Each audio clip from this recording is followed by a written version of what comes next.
Any discussion? Yeah, just interested in the amount of money we're paying for sand and road ditching. Okay. Which page are you on? Because I have a question on the salt on page 1 and 2. We'll start with the salt. I'm on page 3. Okay. The $6,600 for salt. Where are we for the year with that? Which page are you on? So that's about one load is about a storm. Martin, I don't know where we are year to date, but I don't think we're getting there, but it's the storms that we're getting are going through more salt. Okay. And sand. And sand. Yeah, absolutely. Yeah, okay.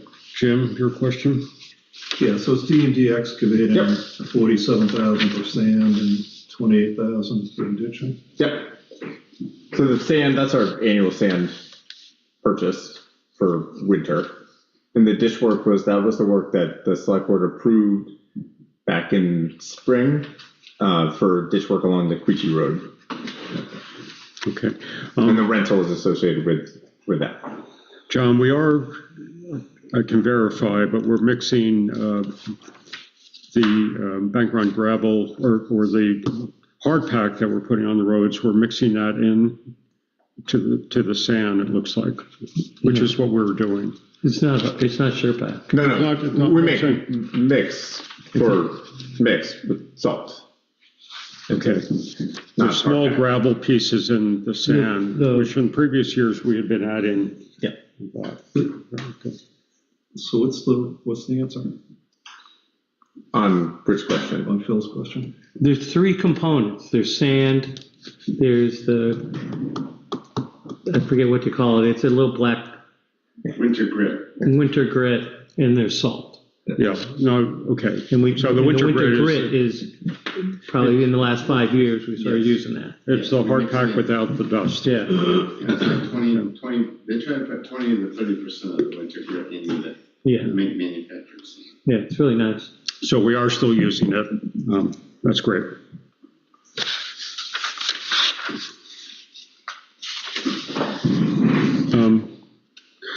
On page 5, Mr. Bugby, we're paying for plowing?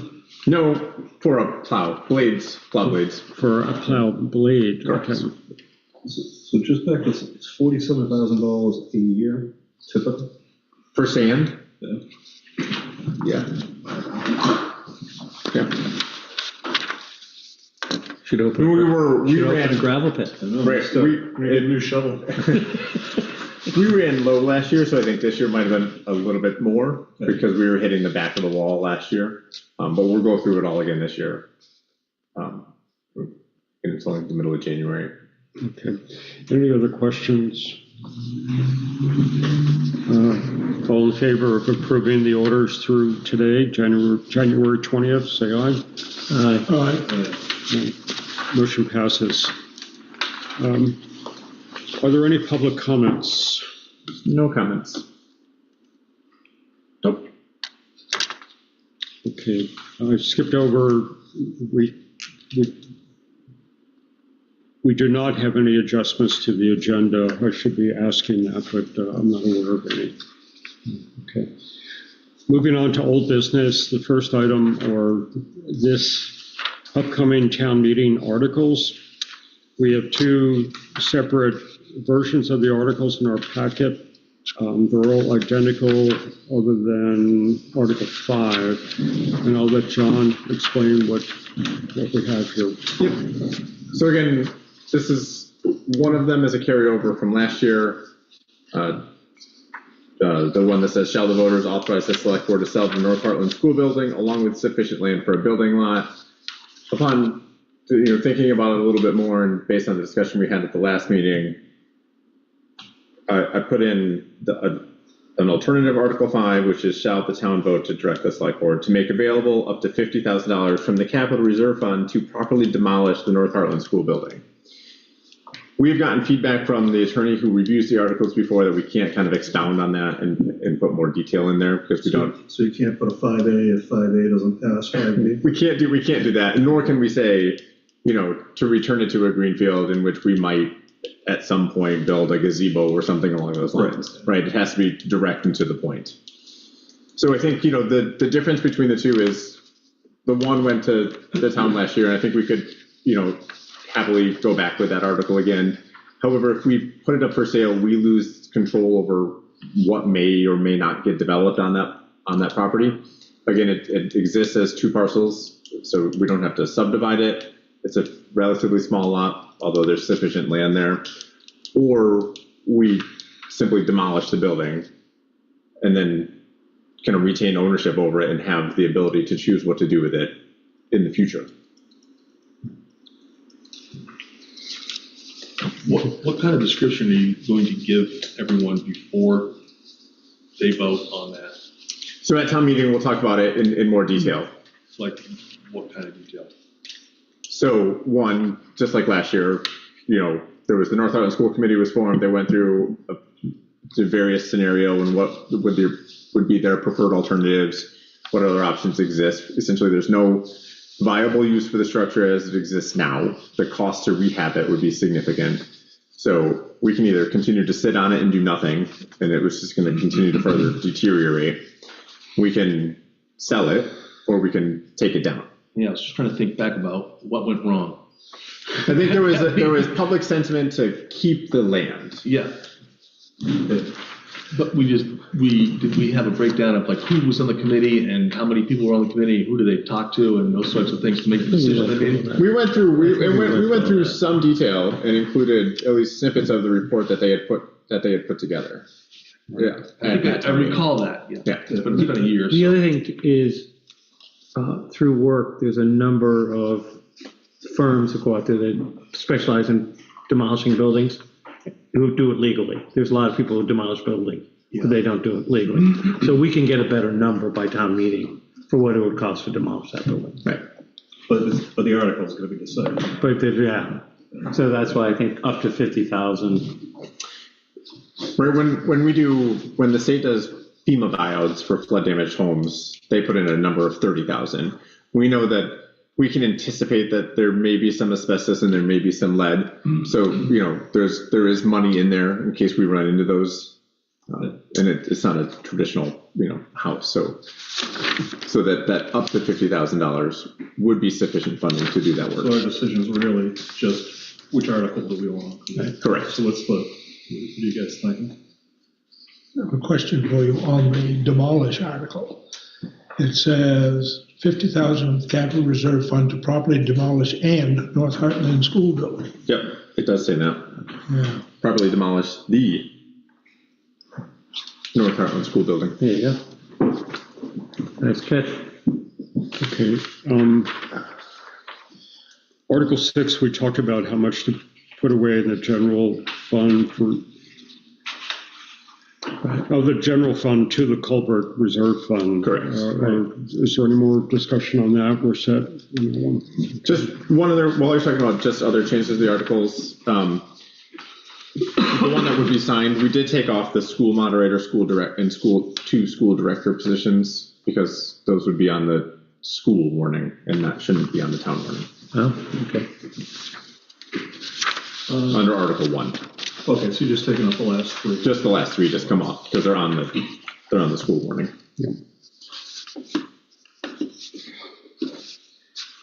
And the family place number is, that's solid? Yes. Because that was a variable or open last time. Okay. And then it's got any partnership is back on. There was nothing, it's 900 now. Yes. Yeah. Okay. Yeah. There's just one comment online. Has the North Hartland building been tested for lead and asbestos? Feel we should find a fund to remove the building and keep the land for future use. I'm sorry, say that again. What was the last word there? There's a comment online that they feel we should find a fund to remove the building and keep it for future use. Keep the land. Keep the land for future use. Essentially, that's what this article is saying. Yeah. Right. Yeah.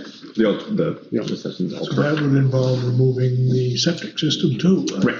We had the underground oil tank, all of it. Okay, we're looking to finalize these tonight. Okay, is there any other Discussion, questions? No, I think we just got to decide on which article goes in. Yeah. Correct. Okay. So whether, I'll go with the 50,000, that would be my vote. For the school, to knock down the school. Oh, let's be clear about which school. So, why?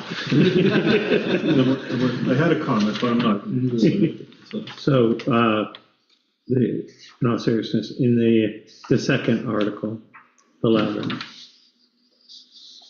make available $50,000 from the capital reserve fund to properly demolish. I think that makes sense because they rejected the alternative last year. Right. So we give them I think there was the new alternative this year. Yep. I think last year there was some clutching of the pearls over why it failed. That's my own opinion.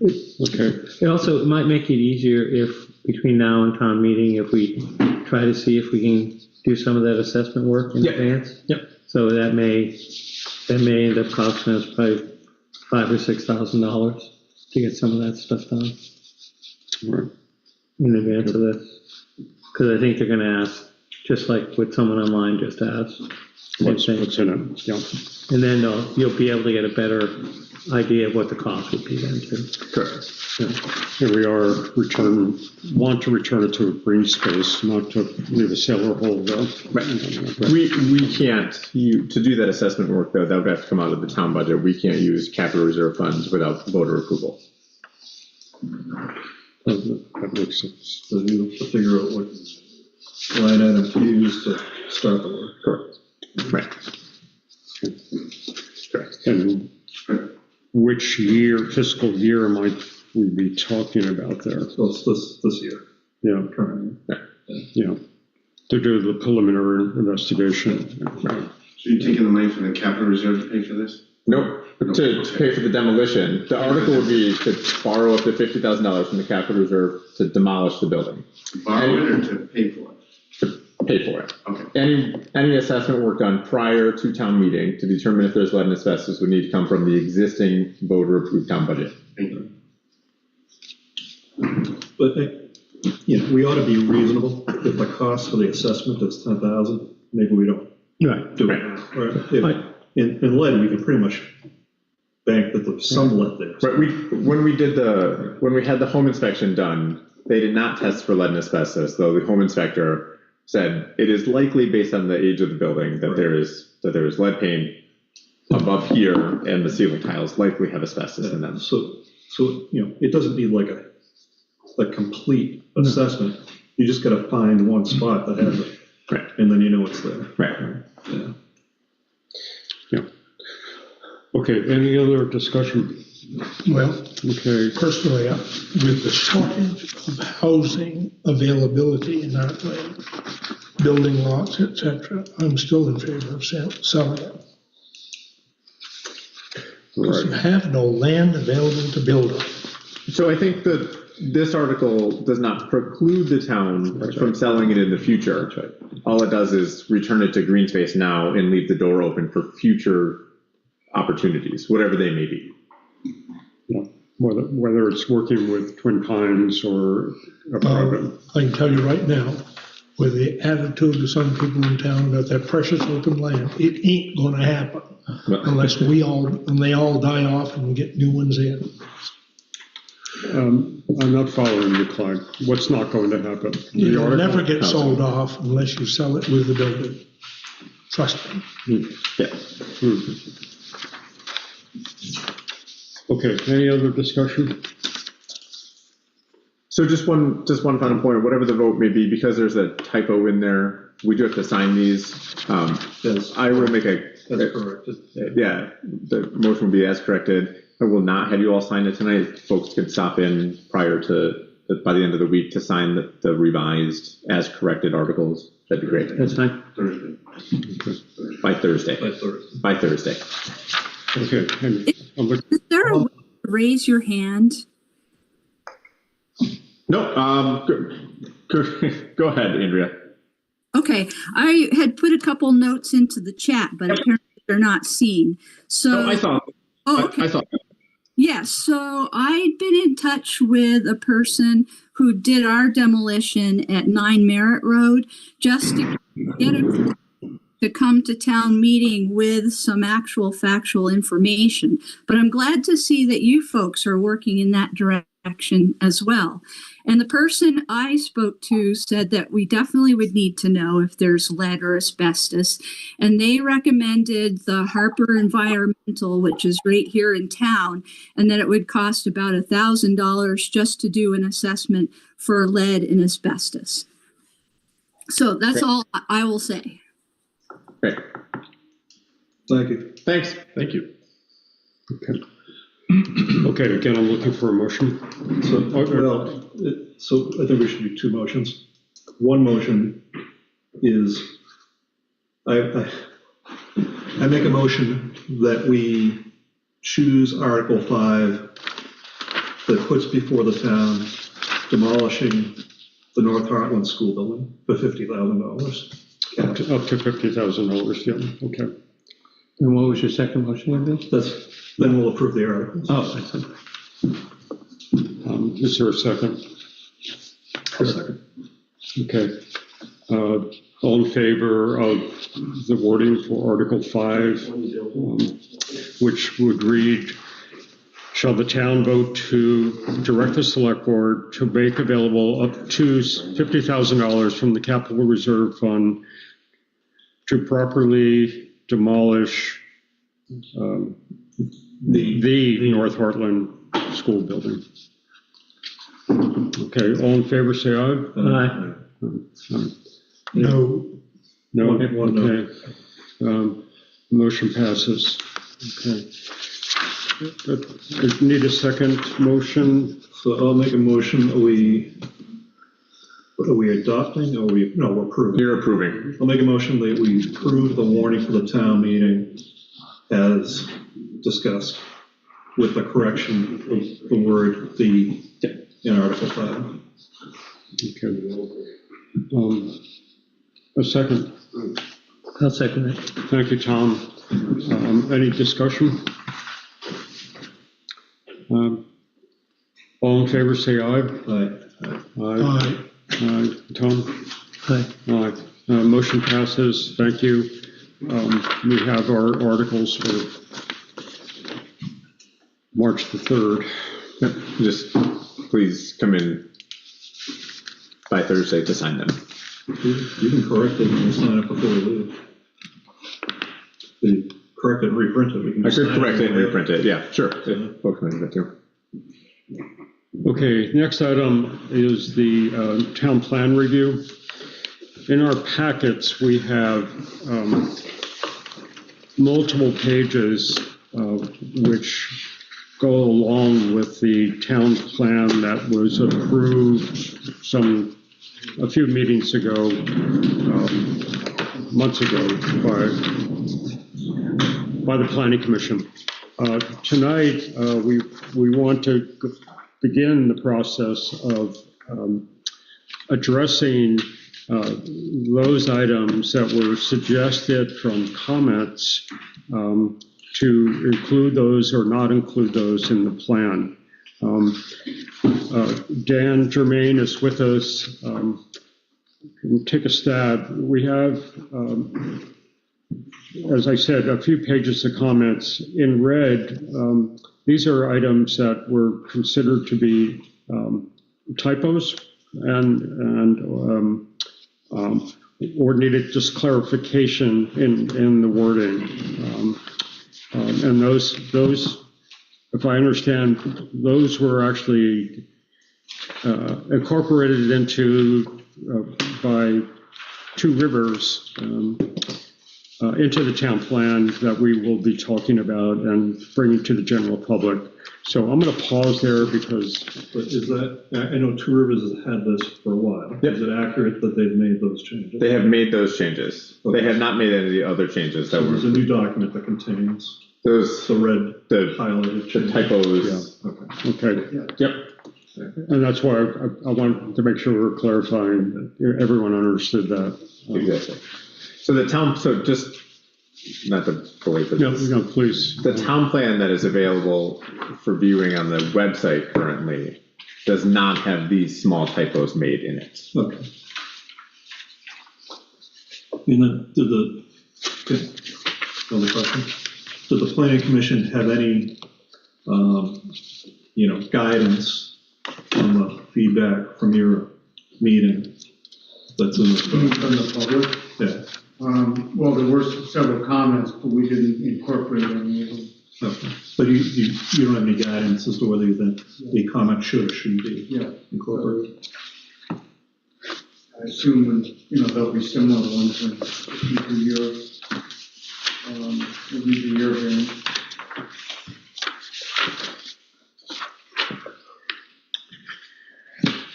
I'm embarrassed to say that with all the different variations of this floating around, I left the copy with that I marked up at home.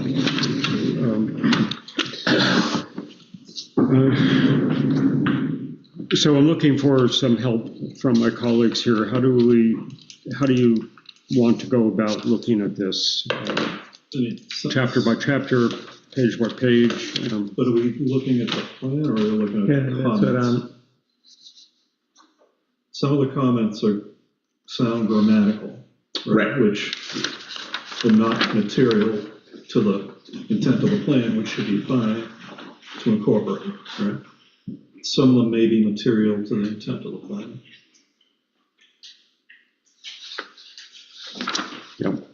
Well, in the one we got in our packet, down, it says on page 27, first full paragraph, third line, how about dairy products such as, well, last I knew, mutton, veal, lamb, wool were not dairy products. Should it say agricultural products?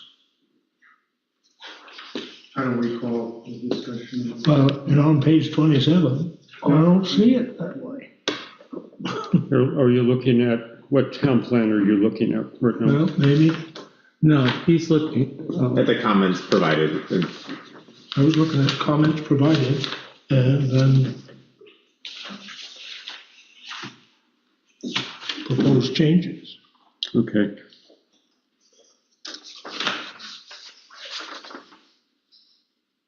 Two five 2525. There may be a later draft that I, as you say, picked up the wrong one or didn't pick it up. Because I'm looking at paragraph 2, equine pursuits or another mutton. Could Doesn't make sense. task the planning commission Yeah. with and this going through these proposed was 2 amendments. pages that of this. Oh, 27. the red, All of them. The red ones are Then they would- decided. The If red ones they- have been decided. then if they do some of these that are not red, But that, they would have to start their hearing process over Those again. are the public comments.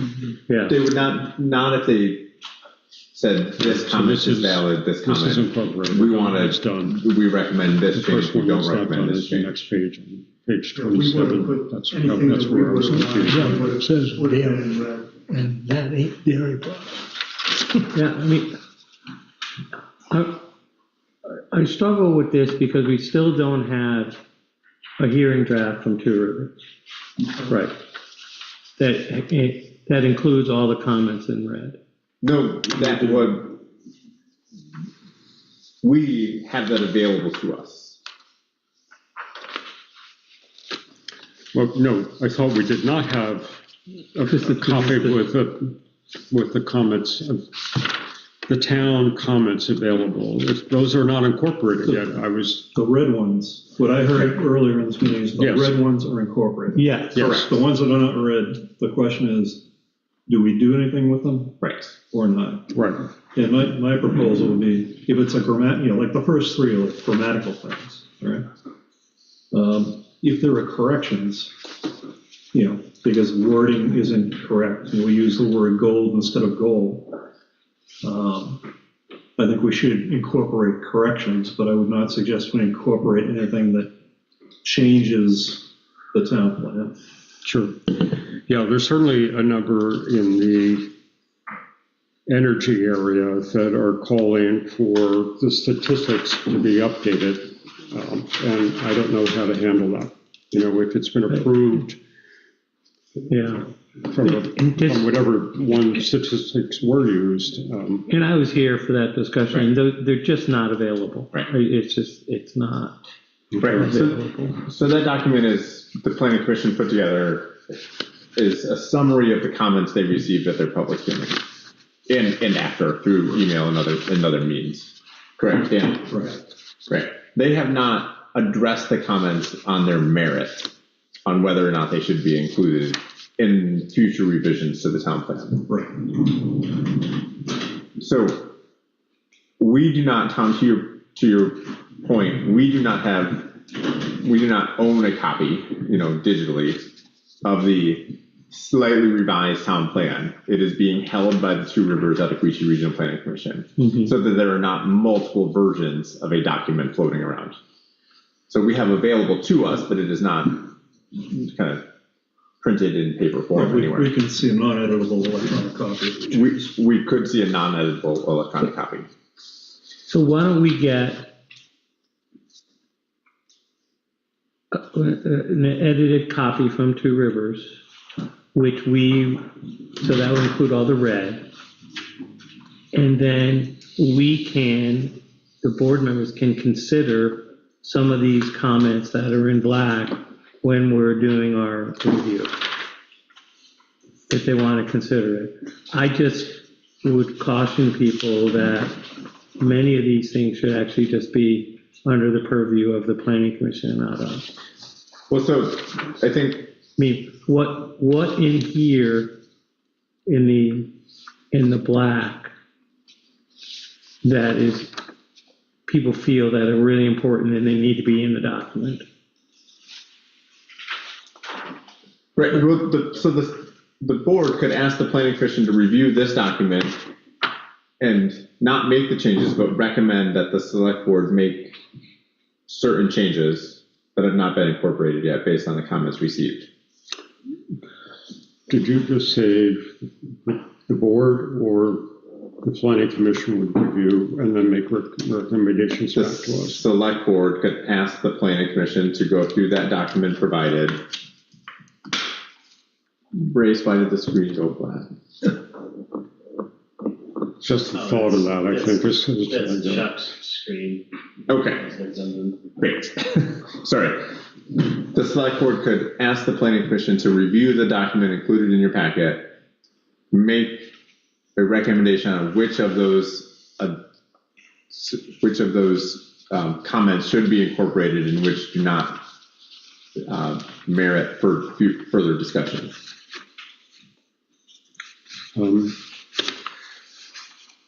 We have a member of the planning commission here. Is there a reaction to that, Dan? Well, the understanding would be that it would be advisory, because the reason we didn't do it is because we didn't want to have another public hearing for the planning commission's version. Correct. So I don't think there's, I would, just off the top of my head, I would say there's probably not strong feelings from the planning commission, I think, but we'd be happy to look at, if you want us to advise you, we would do that.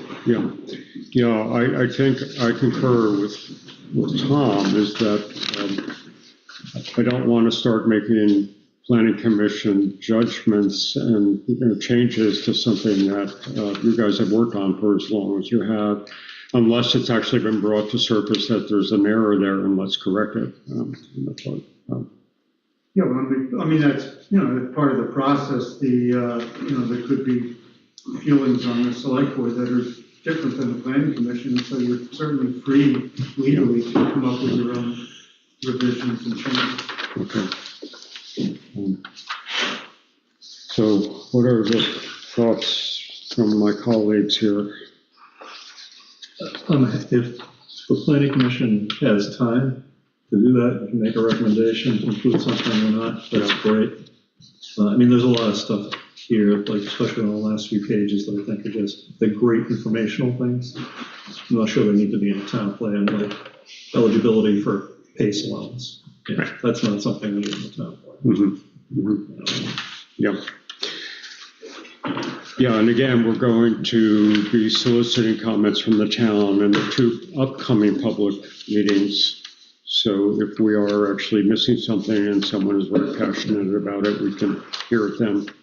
I mean, grammatical corrections that have been pointed out, we should probably do, so we don't look, Correct. incompetent. Yeah.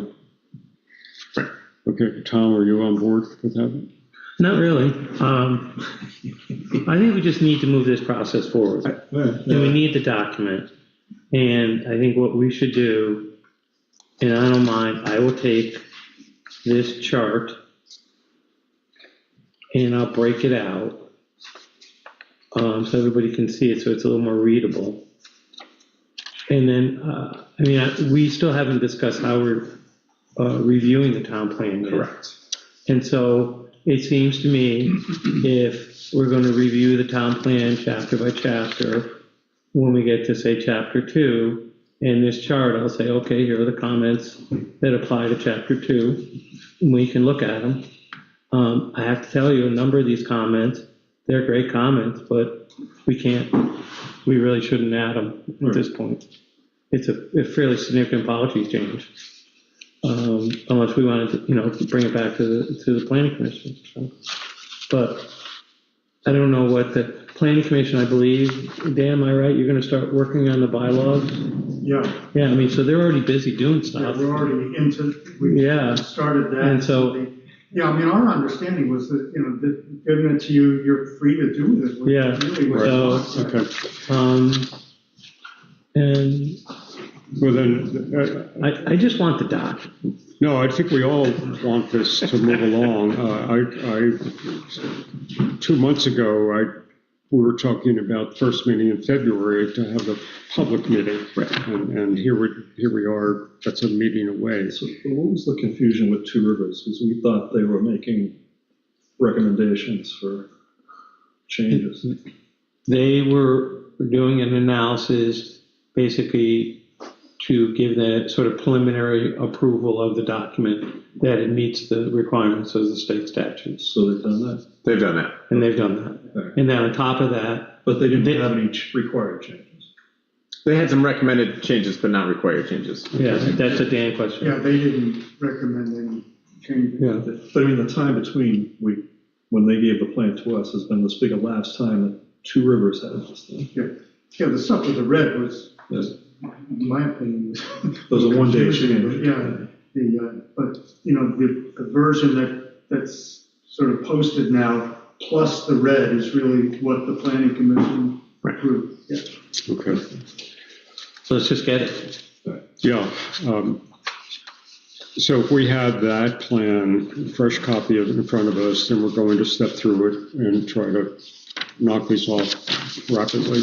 Correct. So then on that note, right to your point, Tom, moving this process along, what is the preferred method to review the town plan so it can be done? Now that budget season's over, the articles are set, right? There's a bit of a blank slate for the agenda. Right. Right. Do you want to go chapter by chapter? Well, do we have a summary of the comments? Are they across every chapter or are they concentrated? They're all in over the place. They're all over. Okay. I was hoping you would say land use and something. They're all over. It was surprisingly few on land use, in my opinion. Yeah.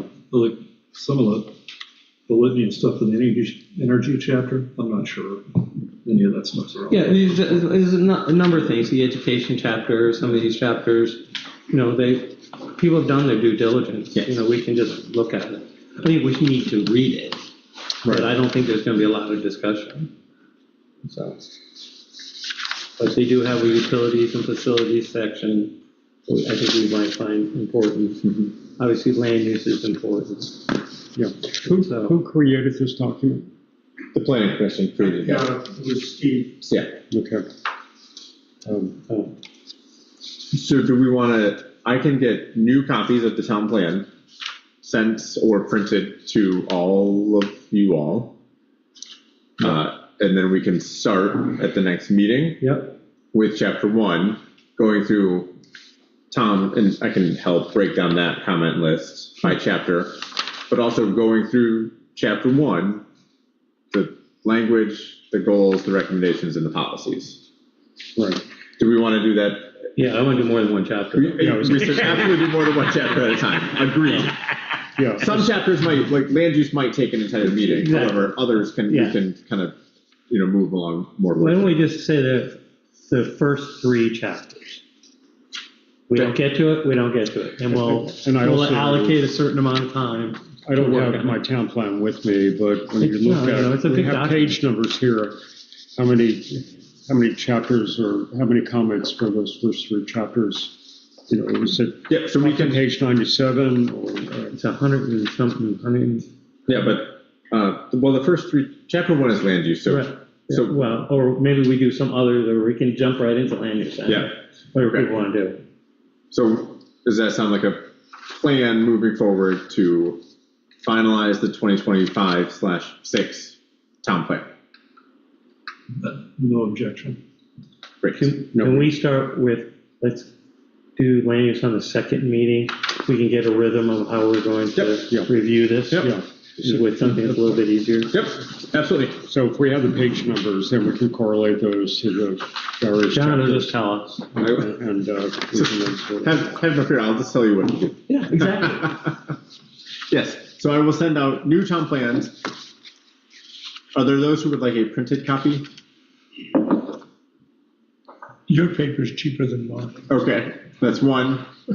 We can do If you're that. doing You did it. one for me last time, and I did read every single page. Yeah, but now you gotta read it again. I know. We're gonna make changes to it, Trish. I'll take a. I'll do it again. Yeah, okay. I'm not gonna read that. That's a long day for me.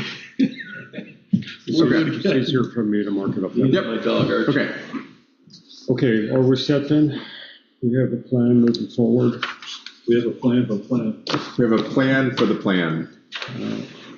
Also, when we're doing the review, the grammarians, let's not get stuck on editing, like missing a comma, this and that. Let's really just try to get to the gist of it. Substance. Yeah, and go from there. It's going to be imperfect, but we really need to just get through it. Okay. Okay, moving on. The next item is capital plan overview. This is something we've been talking about. We put it on our list as tackling right about now. And John, in front of us, we have a spreadsheet. Yeah, so I can send this along to everybody digitally as well if you would like. This is just one tab of what the capital plan looks like, right? So there are 2, 4, 6, 8 other tabs that are included in addition. So we have transportation projects, bridges, the town garage, equipment fund, the rec building, the library, Damon Hall, and the Four Corners building. So kind of breaking out all of our projects that may need capital improvements over time in the next 15 to 20 years. Mhm. And then what you can see here, and I printed this page, is, there's inflows and outflows, right? Inflows are where we have money coming in to address these projects. There's reserve funds, there's an annual appropriation this is the highway equipment, so we have an equipment fund transfer at the end of every fiscal year. So here's the beginning balance, here's our expenses on an annual basis, our planned expenses on an annual basis, the carryover balance, and when we should be looking at replacing specifically for this tab, highway equipment. So again, the equipment fund is kind of the easiest one to do because it's the most straightforward. When it comes to the buildings, we have the architectural report from 2023 that had some numbers associated with it for the front stairs of Damon Hall and the rec building, some ADA compliance issues at certain buildings. There's the energy audit that was done at the library. We have some known fixes needed at the Four Corners building, a roof, for example. Well, we don't have our numbers associated with a lot of those. Yeah. So I'm trying to find a local contractor who will take a day to at least give us some number to plug into it. But you'd have to pay them. If we have to pay them for a day of their time, then so be it. But if we just plug in numbers that don't have any value, the plan itself has no value. Yeah. Right, it's not accurate. Right. But I mean, if you, and I agree with that, if you've gone through the due diligence of getting your projects in there, that's like half the battle. Yep. Right, then you're right, you need accurate numbers, and it's always gonna be a work in progress. Right? It is going to be a work in, it's a living document, right? It's always a work in progress, but what we don't have is some of those kind of ballpark numbers. Is a roof at Four Corners going to be $30,000 or $90,000? Right, or somewhere in between, or 10. I can cross my fingers and hope. Well, you're gonna use like good shingles this time, not the 20-year shingles. Exactly. So that's the kind of the piece that needs to happen. We have a good handle on the equipment. We have a good handle on, well, there may be a disagreement with the highway crew and the town on when we should be buying and replacing equipment, but right, Mark? Yes. However, Just, you gotta use operational common sense. exactly. Right. But that's the missing piece. But that's ultimately your decision in the end, to make sure Yes. you're managing the purchases in a way that Right. is sustainable one. Yep, absolutely. Right. Okay, well, this is a great start, and you're saying that we have a skeleton for those other areas that you mentioned? Correct. Did you have a question? Oh, wait. I had a question, it's just the reserve fund annual appropriation. It seems as though over time we should be increasing that, given inflation. Agreed, and I think that's a discussion to be had when we're, as we go forward, because again, we have to have a public hearing on this before it can get adopted. And it's something that should be revisited probably annually by the board. So when, during budget season, if the equipment fund transfer should go from 235 to 250 to 275, we can then make that change. It's not static. Or if you're feeling like you've spent too much money on sand and overtime for a town crew this year, maybe next year we look at. All things are on the table. Right. There you go. Yes. But as you start to get these estimates, right, I mean, there's first glance, it looks like there's about $10 million worth of projects in there, right? We clearly don't have $10 million. So we really got to think hard about the funding sources. Right. So we do, what I've tried to not do is include potential grant funds in there, right? Like that's the big unknown, right? If we can get a Northern Borders grant to bring the rec building into full compliance with ADA, that's fantastic. However, we can't plan on that. The other thing is this, it gives us a level of need. It doesn't necessarily mean we're going to meet that need. Correct. But when we're talking to the voters, we can show them that, here's our analysis. Right. And so I think this is great. Thank you. Yeah, I concur. It's a high-level roadmap. We've been talking about this for quite a while. We recognize Jim has been an advocate for making sure that this is something we keep pushing on. So thank you for getting this finally to be a tangible situation. If anyone has any idea of a contractor that could work with the town, please let John know. Since you were asking us for the timeline, Mr. Broker Campbell, how would you like us to proceed with this? So it's until we can line up until I can find a contractor to kind of drive around and do that with. There's not much to be done. Martin, do you have a question? What do you mean by adoption? What does that mean? The select board holds a public hearing. The board adopts the capital plan. But it's non-binding. It's non-binding. It is That's what I wanted. It's a guidance for us to but it also helps us set expectations if we're looking at a multi-year plan. It's going to help shape what we can do or not do in between now and then. Okay. Thank you. Is there any other? I was waiting for, it's like, just for an example, like this building, for example, when you look at Damon Hall. Yeah. There's probably a lot of other stuff that needs to be fixed in this building. I don't know how old the boiler is. Right. The roof, looks like it needs not a replacement, but maybe some Yep. repairs, chimney, windows. So the difference is, if we knew the boiler needed to be replaced, right, we would include that as a capital project in the plan. The shingles and windows are, Good thing, 5 years out. right, What's the life expectancy of what you have? right. It's balancing what is kind of routine maintenance versus what is a capital expense. And boiler repairs are routine maintenance.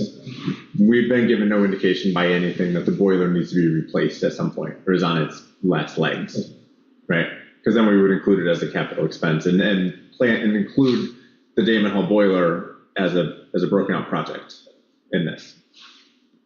Yeah. Okay, any comments, questions online? Nope. Okay, then let's move on to new business. The item is town accounting software update. Over the last year, we've had heard many pot shots being taken at the current software using by the town, and as a result, we asked John and Martin, and Martin's going to report tonight, to take a look at the landscape to see what other software packages were being used by Vermont towns. And in our packet, we've had the findings, and I think they're rather startling, but I'll let Martin introduce his findings. Thank you, Bill. As you can see in the packet, I put out 4 different accounting softwares, governmental accounting software companies out there. I believe MIP and Edmunds seem to be a bit more complete. Could be a better fit, better package for our side of town. They're both family-run businesses, about 50 years each. The great-grandfather started one of them. The great-grandson, and the grandson are still running the company. The cost of going with one of these companies, as you can see, would be triple plus what we're paying Nimerick at this point. Can you just read that for us? Yeah, sure. You're saying Nimerick, our cost in Nimerick is roughly 10 grand? Yes, yep. Our cost for Nimerick in the package shows that we paid $9,800 in 2025 and $9,600 in 2024. Open.gov is in Brattleboro, Vermont, but they still have Nimerick also. So they're paying $30K. Open.gov said the town of Hartland for setup in the first year would be about $30K. We'd still need Nimerick. So I called the city of Burlington to see how much that cost them, and she didn't know what the cost of it was, which I was kind of surprised, but that's all right. So that's just one company where you'd need the Nimerick part of it because they still use it. Open Momentum, MIP, like I said, was good, but the first year cost, as you can see, was $57,000 with the setup and get things going. But I don't believe that solves our grand list tax bill issue, so we'd still need Nimerick for the grand list tax bill portion of it. And each one of these companies does the same thing as Nimerick. You have different modules, and you have to transfer the data over. So it's just part of the landscape as far as these. You're saying that explain what you just said. Sure. So we have a general ledger module, we have a payroll module, we have a tax admin module, we have a dog module, we have a grand list module. So you work in all these modules. So the grand list does not talk to payroll, it does not talk to tax admin. Tax admin sends all the data to the grand list, to the general ledger, and that's how you get the data done. Okay. So that's the Papa Bear, and the other ones are the baby bears that report back to Papa Bear or Mama Bear. Mm-hmm.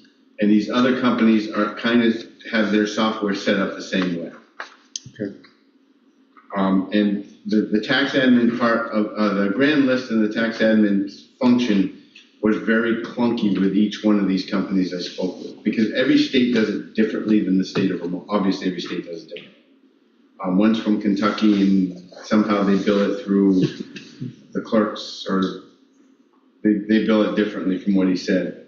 Edmunds.gov, the company is definitely geared towards governmental accounting software. We had a great long discussion on the Zoom meeting. They showed me it around, but again, you're looking at 60,000 the first year after the setup, and then it does drop back to 25,000. But that yearly fee is almost triple what we're paying now. Right.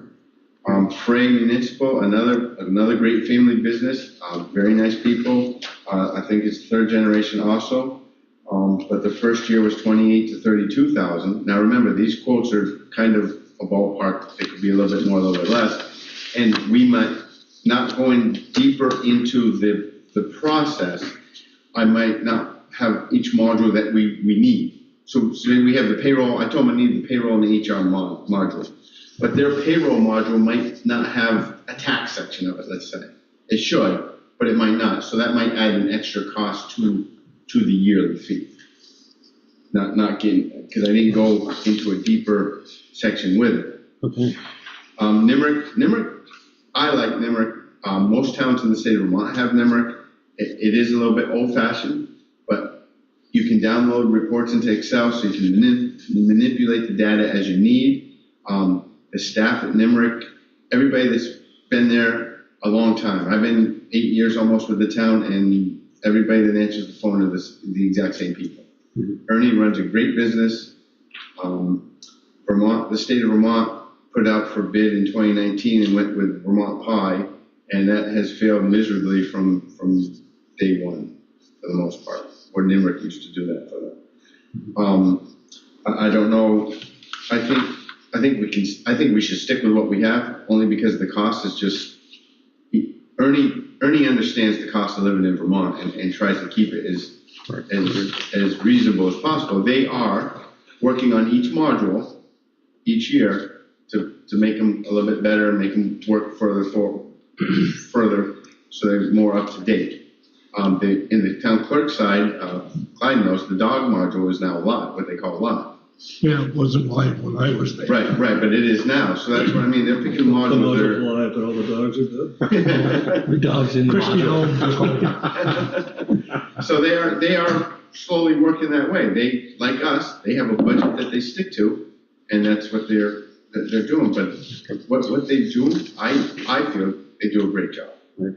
Okay. Thoughts, comments? Now, my experience with NIMRIC on the clerk side, but also when we were more involved with the other side, the treasurer side. If Martin comes up with an idea that says, well, could you tweak this so it would do this? If they tweak it, everybody gets that for free. I would hope so. Yeah. We had years ago, we were with a company that Carolyn figured out a mistake. Carolyn and Mary figured out a mistake and told them they corrected it, and that company charged Hartland to correct their mistake that they found. Right, these companies would do the same thing. Yeah, and NIMRIC is, you tell them, and if they fix it, well, I think there's two issues here from a software perspective. One, if there's a bug in the program, then the company should be fixing it at no charge to you. That's what you're paying its maintenance fee for. If it's an enhancement, and they feel the enhancement can be used by all the customers, then they'll incorporate it. Otherwise, they may charge you for that enhancement because they have to maintain it at every release. Okay. Jim, Yeah, so I don't know enough about any of these companies to make any kind of determination. My concern would be whatever you decide, right?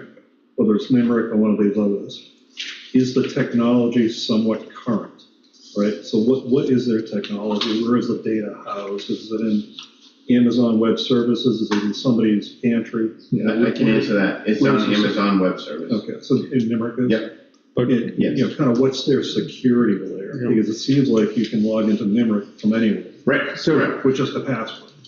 Yeah. Or you have to have a login and a password. Sure. Right. But that's very archaic security, and all our employee data is in there. Right. So technically, technically, but then you have to have another password to get into the module. So technically, you're correct. But NIMRIC and all of these was presumably if they're accessed from a town device, right, live behind our firewall and all of the security protections that are provided. Can you log into it from your home computer? Yes, you can log into it from your home computer. It's the same, these would be the exact same. But setup. and oddly, we were talking about this today. Right, and you're somewhat incorrect there. I mean, it doesn't really matter where the firewall is. Well, so I asked, It's at the software level. I asked our provider last Friday, Yeah, specifically about NIMRIC, and that was the answer provided. okay. The, I have no confidence in the To- answer to in talking about it today, right? Like, yes, you can log in from your phone or from your home computer. However, we are not going to be doing that. We have not, and we will not be doing that. But that's not the problem. The problem is hackers can get through that system more easily. Right. If you had two-factor authentication, Right. or a VPN, or you have Yep. whitelisted IPs, there's more levels of security Right. that would protect the town's data. Right. So we are moving towards 2FA, right, for all town employees. It's just a matter of trying to figure out what works best for everybody. So we are implementing these steps. Okay. As you'll find out in the next 10 minutes or so, our IT provider is mandating security upgrades under our existing. But that's not NIMRIC, that's. Right. This is coming from CCI. Right. So these aren't optional upgrades or changes that they're doing. They are mandates that they're passing along to us for our next contract. Okay. Okay. Everyone's correct here. But the issue at hand, I think, is what Jim is talking about, and that's been my concern with NIMRIC. They may be using Amazon services, but that's just essentially a login protocol and where the software is fitting when it's running. And it's hardware. Yeah, Right. thank So you. the hardware infrastructure. And the warehouse where the programs are running. The concern I continue to have is the software contemporary? Programming languages last at the very best 10 years, and it's the problem the state of Vermont has run into. Their systems are so old, they can't necessarily maintain them to the level that is needed by towns today. So I think for what we did is we opened the door a little bit to realize that should we need to change, and I'm not suggesting that we at all change right now, there are some software options out there, but they're all expensive and they all come with certain liabilities. We haven't even talked, and we could see that through. Martin, I would ask you to continue whenever you have the user conference to really just try to understand what's behind this. Is there a modern database tool, or are we still talking? I can ask you. I'll give you questions. Yeah, I appreciate that. Okay. You've gone beyond my yeah part of the program. But we see what the state has encountered when they haven't upgraded their software, and just some of the clunkiness that we've heard from NIMRIC kind of is a yellow flag saying to me the software is older in maturity. Right. Or less mature, I guess is a better way to say it. Well, at least we're not using floppy disks like the FAA. Yeah. Oh, there's many things. Okay. Any other thoughts, comments? My point is just security. You don't want your town employees' data getting hacked. Yeah, certainly that's a separate factor and really important, and it sounds like we're going to address that. Yep. So, Morton, thank you for doing that research. We probably knew there wasn't going to be a magic bullet out there, but now we know. Okay. Thank you, everybody. Okay. Thanks, Martin. Here's my mock-up plan. Look at that. Okay, moving on to a liquor license. Yep. So you have 2 liquor licenses in front of you, both for Three Corners Market. No changes from last year. One is a beer wine and one is a tobacco. Again, no changes from the previous year. So liquor licenses used to be done, they would all reset at the same time. Now it is when you applied. So we will be seeing these more sporadically throughout the course of the year. Okay. I would entertain a motion to accept the 2 liquor licenses for Three Corners Market LLC. So moved. Is there a second? I'll second. Thank you, Clyde. Any discussion? All in favor, say aye. Aye. Aye. Do we have a one to sign tonight? No, it gets, it goes it's on. all There's more electronic. steps. John will take care of it tomorrow with the approval. Okay, Yep. great. Okay, moving on then to town manager update. Great. So just I'll point out that our town manager actually works for the town of Barnard, according to the Vermont Standard. I wanted to make sure we got a point of clarification there. moonlighting. Okay. So as we talked about the last meeting, Valley Artesian is now scheduled to replace the pressure tank at the library next Monday, Sunday when they're closed. They're going to have to cancel a couple of programs that were scheduled for that day. We don't know the anticipated timeline for when it will be replaced, but it will be done, and then that will be that.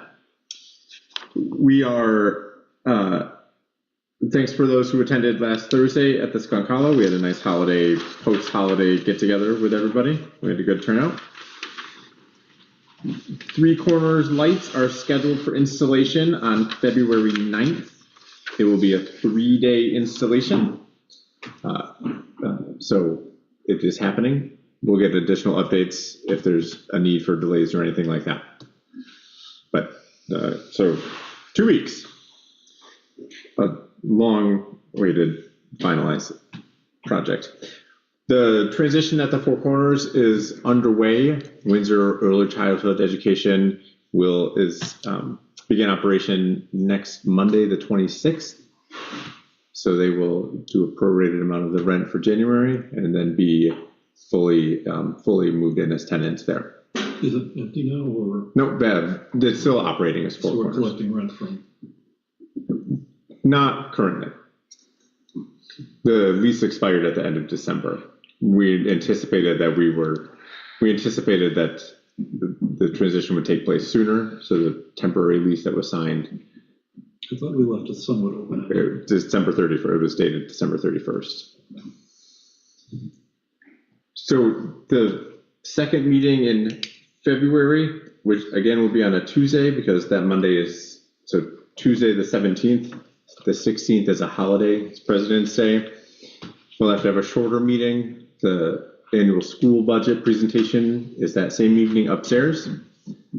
So in order to give Race time to move upstairs and get all situated, well, just as an FYI, we'll have to end that meeting a little early, and it is on Tuesday the 17th.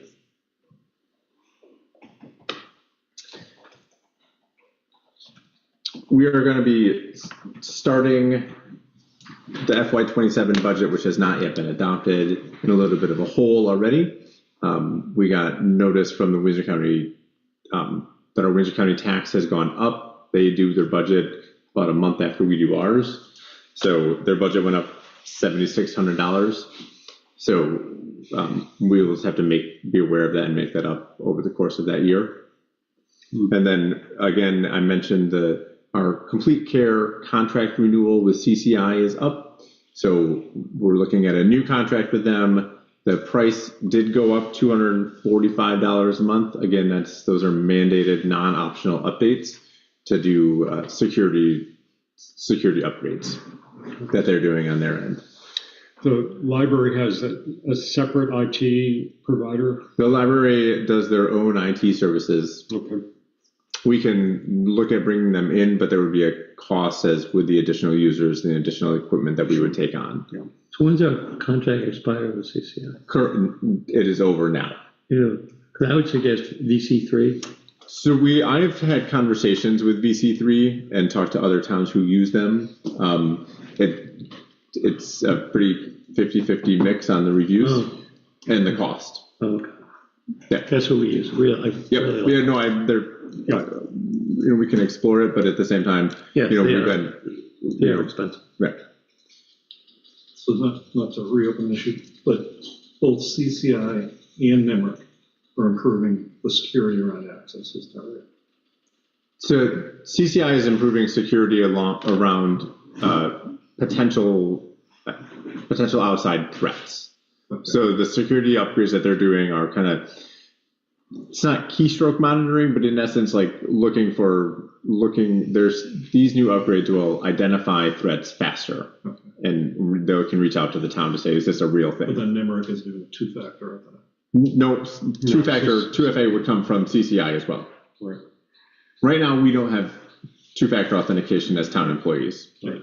So we're looking at getting tokens for everybody. If I understand what they're saying, the login to NIMRIC would remain the same, and then our use of Outlook and any access to the shared files would become two-factor. Right.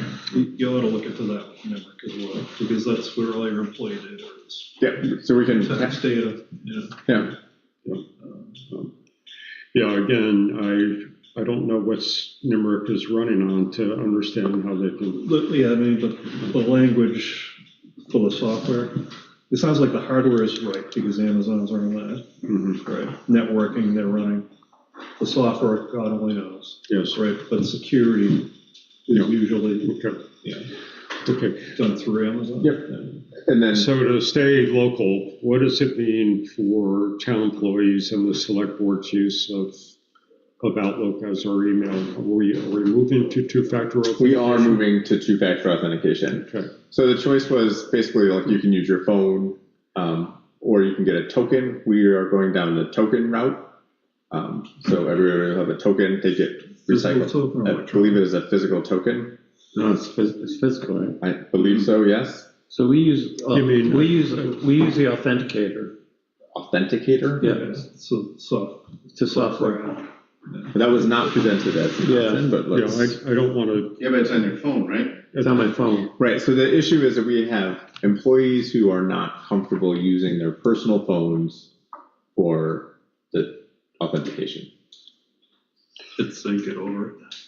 Well, so it was either we force them to do it, or we have this other option, the tokens. Go ahead, Tom. There are other scenarios out there. Right.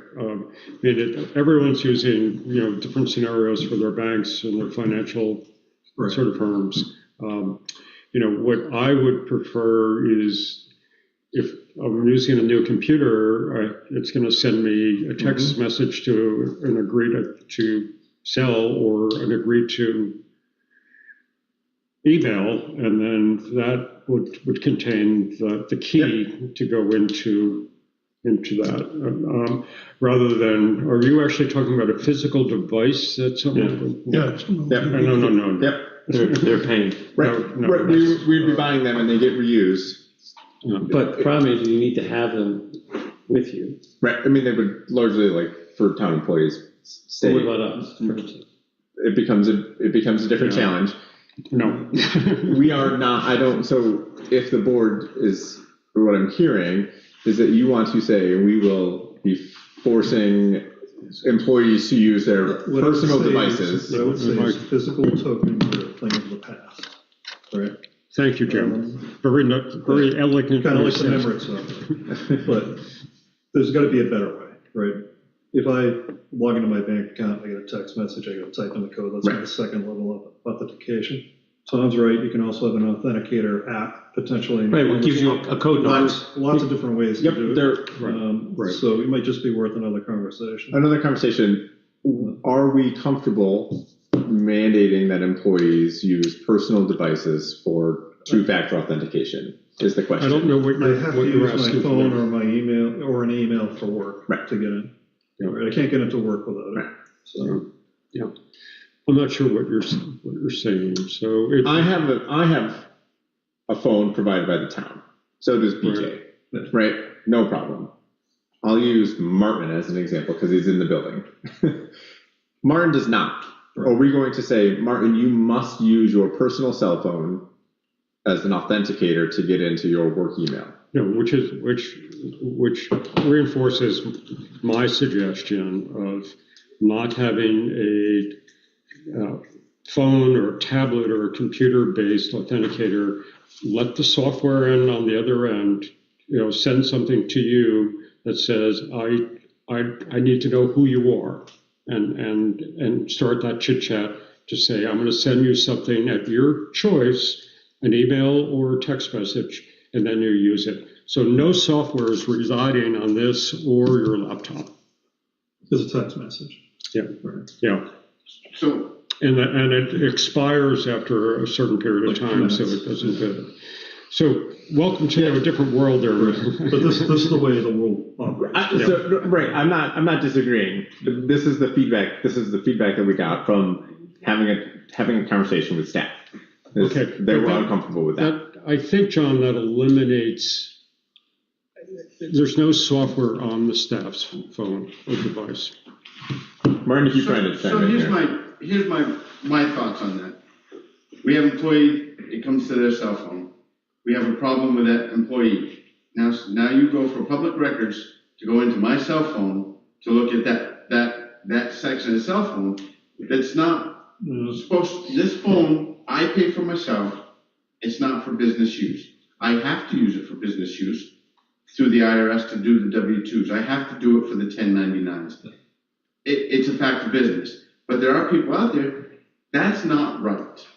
Well, it's not, there's no public record on your phone. You can ask for a public record on the phone. But if you did this process of two-factor authentication, Right. you log it in, Yep. you hit send a text to my cell phone, Yep. with a magic code, Right. you type it in, But- delete the text But I'm message. using my cell phone. You are. I'm not using the town cell phone, That's where true. you have the option to take that phone from me, because it's your You phone. can also And look do, at So you Martin, usually also do a phone call. Yep. Or voicemail, right. right? Yes. So you could potentially have. To one of the hardwired To the phones. 2464 or You the could potentially, 2119. if you have direct dial, you could potentially have it go to your Yes. desk phone. Right. Yeah, to the work phone. Martin, if you loan me your personal phone right now, Yep. Well, you don't want to see what's on there. I don't trust the guy. I do, but I could do my own personal banking. Yep. And you would have no trace on your phone. It would just be Right. you would have to log into your phone and give it to me. That's not the issue. The issue is, are we mandating people to use personal devices for work You're use? mandating them to use two-factor authentication. Yes. There are going to be choices. By using They their can choose personal- from. They can choose to get a phone call, Right. text You message. can use a landline. Right, if we can use it, I will landline. I will investigate whether or not using the landline is an option, which may alleviate this problem. Again, I'm just providing the feedback that was provided by employees. It's legitimate feedback, but the world we're in, Yeah, to do your job, you now need to do this. So you have two pools right here. You have staff worried about security and privacy, and you have a vendor that's isn't giving you a number of options. Right. So it sounds like we're not ready to do anything quite yet. The process actually helps protect their data. right, agreed. Well, I get that. I totally get that. But I shouldn't have to use. So is it Martin? Right, I think we're spinning a little bit here. Yeah. You'll figure it out. It's the same thing as if you use your car for mileage. You get paid for mileage. Oh, let's not go down there. Right, first. Oh, you're done. I think we'll call that a wrap on the town manager update. Wait, okay. Anything on the employee complaints? No. Have been, Nope. Okay, thank you. But the library is meeting to review all the information tomorrow, right? I believe their meetings are at 6:15. Tomorrow. 6:15. There's two meetings with the library this week. They have a trustees meeting tomorrow night. Okay, which they would be reviewing the document that we sent them. And then later in the week, we are meeting with representatives of the library to go over the MOU that we talked about. That's a subset of each. Correct. Board, not a warrant for public meeting. Correct. Right. Yeah. Correct. Okay, moving on to correspondence. We have correspondence from Martin Grotz. And it's concerning work that was done by Green Mountain Power some time ago. And I think what we'd like to do this evening is recognize Correspondence and recognize the town's role, and then move on. So, John, do you want to step us through it, or Tom? Sure. You've also been involved. Can you paint the scene of what he's looking at? So Lord Road is down, if you go out Route 12 towards Woodstock, goes up to the right. It's a dead end road. Goes left. I know my left to my right. Goes to the left. Wait, see, like an L goes up there. There's two things that happened. A number of years ago, the apron was deteriorating. We have since repaved that apron. Subsequently, Green Mountain Power cut some trees on the triangle there at the intersection. At the intersection, in a ways up the hill a little bit, up the embankment. It's my understanding that when Green Mountain Power did that work, and you can see it if you drive by now, I would not say they did a fantastic job of making it visually pleasing. They left the stumps quite high. Brush has grown up among those stumps. Whose land is it? I don't know who owns the land, but we cannot necessarily, it's probably, part of it is probably within the town right of way. However, given the size of the stumps, we cannot get in there with the roadside mower to adequately or sufficiently mow it and keep it down. I believe that piece of property belongs to Donna Hodgson. There we go. So the resident in question has asked multiple times about when we're going to go in there and take care of those stumps. So the brush is an eyesore that we can't access. Correct. With roadside mowing because the stumps are in the way. Correct. So the stumps are likely in the town right away. Right, but it's a Green Mountain Power issue. Right. They did the work. We should not be responsible for cleaning For a decade ago. their work. Yes. We have been in contact with Green Mountain Power, trying to get them to come in and clean it up. I don't know where things stand as of today. And they've left, 90 stumps on Shenango Road, right? Right. So, Right. Okay. But there's no action. Right? There is no action. I guess it's correspondence to the board, and that's why it's coming up in discussion today. In my opinion, I have addressed the concerns that were raised by the resident. There is not a satisfactory answer because we are not going to clear said stumps or said brush. So, not to beat a dead horse here, but for the current correspondence, do you just revisit that and say, listen, very clearly, we're really sorry about this. It's not our issue, Green Mountain Power issue. There's nothing that the town can do operationally to deal with it. The correspondence is coming, I'm trying to pick my words very carefully here. The correspondence is coming to the select board. If you would like to direct me to respond, then yes, I will happily do that. Or Phil, where Phil says, select board received your message. This goes into the operational area of the town. The town manager response on such and such a date is what we believe is the correct response. Right. If that response is clearly worded. Right? When was the last time you had discussion with power company? I believe BJ has been in contact with the power company. Could you call the power company and just say, we're really interested in having you take those stumps out of there? Is that something that you can do or no? Whose land are these stumps on? Well, the power company has right of way to the land that's underneath the power line, and they're the ones that did the cutting. Right. So I would assume that they should also be responsible for. I agree, but I'm not sure what you're asking. You're asking the town to ask Green Mountain to. Yeah, because we have to mow it. We have to mow within our right of way. Yeah, that's where I was going. Right. Are the stumps in our right of way? I've never measured it. The stumps extend beyond the right of way. Okay. Additionally. So some in, some out. Yeah. But somebody has approached Green Mountain Power before about the stumps. Could we just call them again and ask them to respond? Would that be helpful to the people that are looking to have something done there? We can contact Green Mountain Power again. So the challenge I see is it's 10 or 13 years ago that this happened. But you're making an effort to help this person, and that's I think what if I'm you- looking for. Trace, if you look through the correspondence in the packet, there's been a lot of effort made. Yeah, I see that. And I think what I'm hearing you say one more time. Yeah. Okay. Yeah. Okay. Yeah. Okay. I wish, So let's just be clear on this. So we will, on behalf of the landowner, we will contact Green Mountain Power to see if they'll go back out there and to look at the work they have done in the past, and to whether or not they'll clean it up. Yeah. And if they decide to say no, then that's what we have to live with. But, so maybe the response is the town, this is beyond the town's responsibility. Yes. We'll make one more attempt Yeah. to contact Green And the Mountain Power. landowner disagrees with We that would position. prefer the stumps be cut down as well. They're in our way. You know, sorry for the inconvenience. Okay. It's reasonable. Okay. Good comments, Trace. Thank you. okay.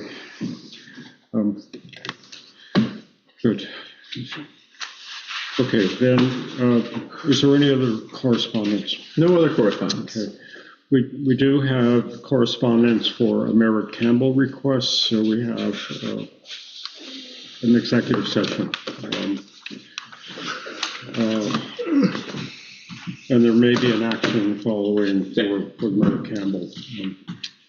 Then I'll make a motion that we move to executive session under 1 V.S.A. 313A6 to discuss the Merritt-Campbell request. I'll second the motion. Thanks for coming, everybody. And do we have a vote? I'm sorry. All those in favor? Oh, No, it's not. oh, good catch. All in favor of going into executive session, say aye. Aye. Motion passes.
All in favor, say aye. Aye. Motion passes. Entertain a motion to adjourn. Here. All in favor, say aye. Aye.